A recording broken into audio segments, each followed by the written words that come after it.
Hello everybody and welcome back to Odin's movie blog. I am the critic who is a cynic. Hope you're doing well, and today we're talking about John Boyega. So yesterday someone tweeted at John Boyega, and of course John, being the stand-up guy that he is, responded with a little bit of trollery. So John Boyega responded to someone saying, "We've got you in this one, bro. Trust me." So then Maximus responded. Maximus is a really cool dude on Twitter. He says, "You said you don't care. Why should we trust you at this point?" It's a very, very, very, very great point. So if anyone doesn't know, John Boyega also had over the past year, also had another interaction with a fan of Star Wars, and the person was bringing out, their frustrations, were bringing out the things that they're concerned about with the current state of Star Wars, and John Boyega's response: "We don't care."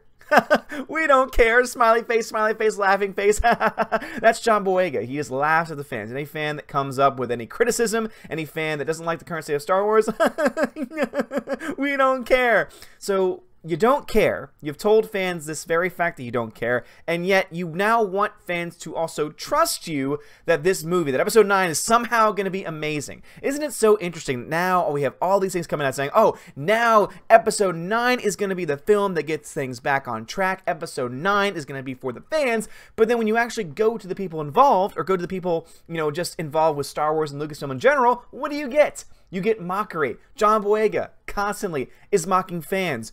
Ryan Johnson is constantly mocking fans. You might say, oh no, they're just mocking the toxic masculinity, the toxic white masculinity that's online. No, they're mocking fans because the people that they're going after here, Maximus, is a fan.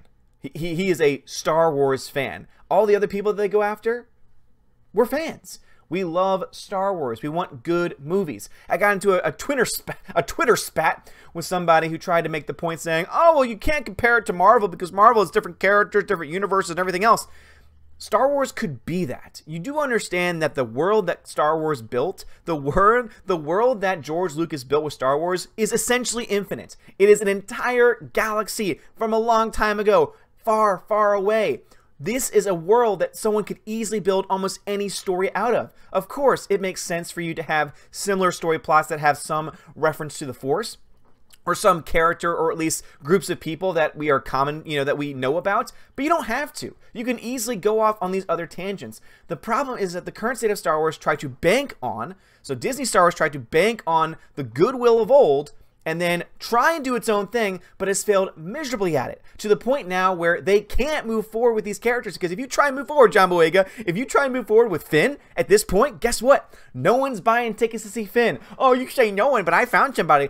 You know what I mean. It's hyperbole. It's a use of expression, John. So hyperbole. A lot of people are not going to see Star Wars for Finn, for Rey, for Rose Tico. People are not going to want to see these characters. And at the very least, not to the same extent that wanted to see Princess Leia, Han Solo, and Luke Skywalker.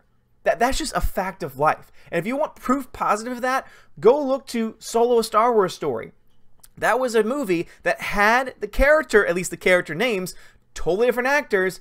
How did it do? It lost $200 million. And of course, the person I was having the Twitter spat was like, oh, well, it was just because of poor marketing. I'm sorry. I've seen some very bad marketing before, and there are some really bad films that somehow, some way, do very well financially. Let's look at Venom. I personally like Venom. The first 30 minutes were boring, got panned by the critics, and yet it's over $500 million worldwide. So you want to explain to me how, oh, the marketing was so much better for that. The marketing. Trust me, there have been films with worse marketing than Solo that have still turned a profit. The reason why, again, we have to go back in time. We have to go back about a couple years to the point when we had Lord and Miller being hired. Obviously, you wouldn't just hire them out of the blue. You'd probably hear what they say, so, oh, this is our plan for Star Wars. Okay, great. Kathleen Kennedy says, okay, awesome, we'll hire you on. She then allows him to film 80% of the movie, and only after they finish filming 80% of the movie, she says, oh, this isn't my thing. You're fired. I'm going to hire somebody else, and we're going to reshoot everything. Which ballooned the budget. It made nothing at the box office, therefore it's losing $200 million, but people do not want to base themselves in reality. So yes, John Boyega, you say trust me? Why would we trust you? Why in the world would we trust you or anything that Disney wants to do? We put our trust in you. We got The Force Awakens and we said, It was a New Hope rehash, but you know what? That's okay. We have high hopes that, you know, everything in the future, there's some really cool characters. In the very first film, I thought, dude, John Boyega plays a great character. I have actually been a John Boyega fan up until recently, up until the past year or so, when he's just been a total asshat, and that's the term I love to use, towards fans. I was a huge fan of his. Like, dude, Attack the Block was freaking awesome. I loved Attack the Block. It was such a great film. But now it's gotten to the point now where he's so full of himself. And this is not just John Boyega. This is Hollywood in general. They're so full of themselves that they think that they can just say anything. They think they speak the truth on everything, when in reality, they don't. You know, when in reality, they don't. Again, this ties back to the video I made the other day about how we've now found out that the reason why, one of the main reasons why why Disney canceled Clone Wars, because it was getting too graphic, even though it was doing very well financially. Again, well enough to get 6 seasons. Well enough to have 6 seasons of a show, and instead of moving it to a different platform, because yeah, there were some disagreements with Cartoon Network, but that had more to do with contracts than anything else. So you could have easily either worked out those contracts, because again, it was doing well, could have moved it to another network, but instead, what do they want to do? Now we're going to kill it. And then we're going to let things get so bad that the fan base is so mad of us that we have to pull it from the dead, bring it back from the dead, just to try and throw the fans a bone. That is what we're dealing with right now in Star Wars. That is what we're dealing with right now with Disney. So yeah, trust you? Yeah, John Boyega, I'm definitely going to trust you, mate. I'm definitely going to trust you. Again, the coming from the guy that says, we don't care. We don't care. Again, and this, again, I love how, dude, Maximus was just on his game. He just says, hey, if I'm wrong, I apologize, but this narrative that all fans are just hating her is pathetic. We hate the character, and to be honest, yours wasn't much better. And then John Boyega says, we don't care. Yeah, we don't care about your opinions. Even though you have legitimate concerns, narrative flaws exist in the film, and you're pointing them out. Even though it's totally legitimate, oh, we don't care. And then Arslan says, clearly you do. You just blocked my man. Yep, there's one reason for blocking. Out of all options, it's because I care. I care so much. This is what we're dealing with right now. John Boyega is so full of himself, is so stuck up. And then he responds to my boy Maximus and says, I was talking to Chris Ryans, not you, mate. Good luck with the boycott. In that sarcastic tone with all the laughing so hard I'm crying. Well, John, I hope you realize that you can downplay the boycott. You can downplay the Phantom Menace, because keep in mind, the Phantom Menace is not just made up of people boycotting. Again, a subsection of the Phantom Menace are boycotting. Some of them are even boycotting all of Disney. I'm the person where it's like, I'm still going to go see your movie, dude. I'm still going to see episode 9. I'm not going to pay for it. Again, I'm going to pay to see something else and then sit my butt down in a seat so I can see what nonsense you've decided to put on the screen, because here's what we know. We know that they are throwing everything, that Disney now does care, because guess what happened? They lost $200 million on a project, on a Star Wars movie. A Star Wars movie lost money. And so now they've realized that, oh, we actually have to make something fans want to see. And so now they're throwing everything out there. Oh, we're bringing back Lando, the real Lando. Billy D. Williams, we're going to bring him back. Luke Skywalker, he's going to be back in some way too. We're listening to you now, guys. It's too late. It is too late. You could literally say Boba Fett, Obi-Wan Kenobi, blah, blah, blah, blah. You could say anything you want. You could throw any character arc, any actor at this movie, and it would not be enough. Even Thrawn would not be enough to bring so many fans back. That is how far you have fallen from the good graces of fans. That is how far Disney has fallen off the deep end. The fact that even putting Thrawn into a movie would not be enough. Thrawn, who's probably one of the most beloved EU characters in existence. It just really does boggles my mind. So anyway, I responded to John Boyega. Says, dude, why are you such an asshat? 41 likes. Well, I told him I was talking to, then wished him luck on his endeavors. Asshat sounds funny, though.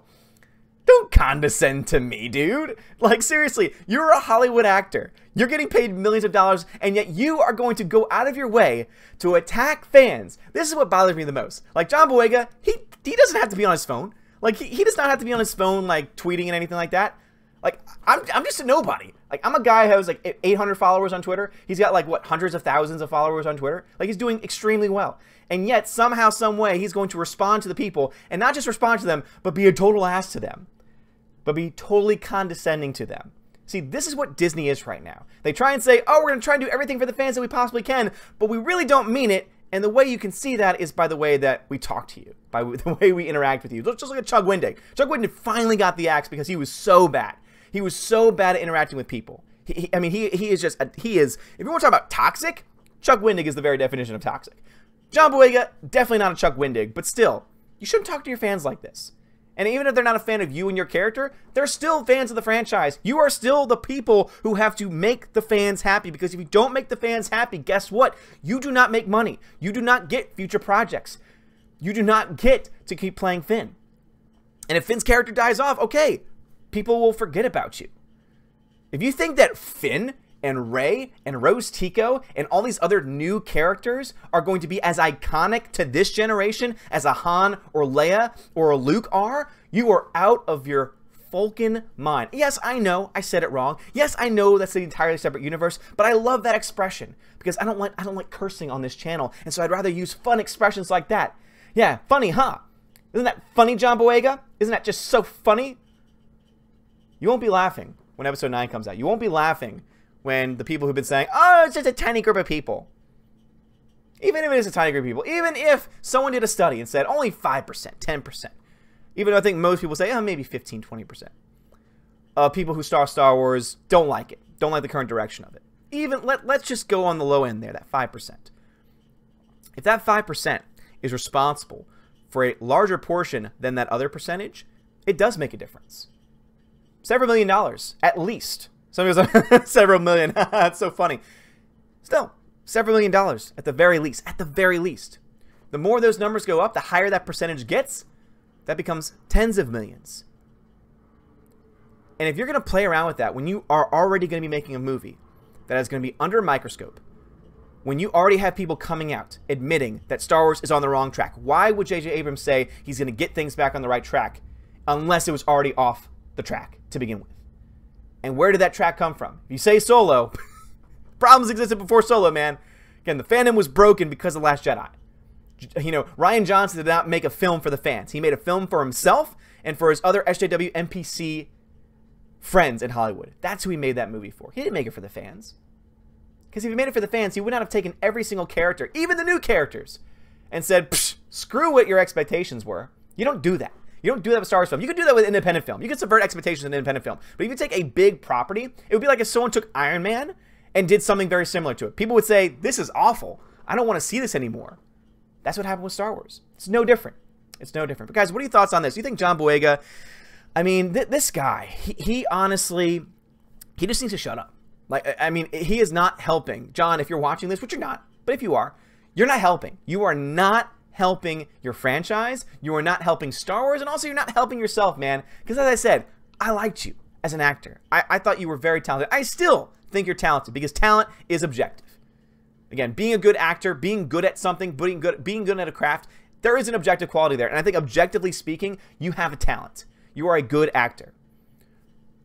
But you need to understand that if you continue to talk this way to fans, if you continue to talk this way to anybody really who just comes up and says, wait a minute, you said this, do you want to respond to this? Like, you said you don't care, why should we trust you? It's a valid point. It's a valid question. It's taking something that you actually said to another fan. Again, it's not this is not someone who's just coming out cursing at you or calling you names or anything. He's just calling you out saying, hey dude, like, you say trust, but how can we trust you? How can we trust you if you don't care? And then for you to respond that way is not only childish, firstly, but it's so below. It's so below what I expect from you. That's just me, though. Guys, I would love to hear your thoughts on John Boyega and anything else that I talked about today in the comments below. If you like this video, hit that thumbs up, hit that subscribe. It helps me out a lot. You are all amazing, beautiful people. John, if you do watch this, I really do hope you come back, man, because you seem like such a cool dude. You really do. You seem like such a good actor. And it's really sad that you have this personality about you where you feel so much better than everyone else, that you're willing just to dismiss them and say, good luck with the boycott. Well, good luck with making money on your film is all I have to say to you. Have a great day. And as always, God bless.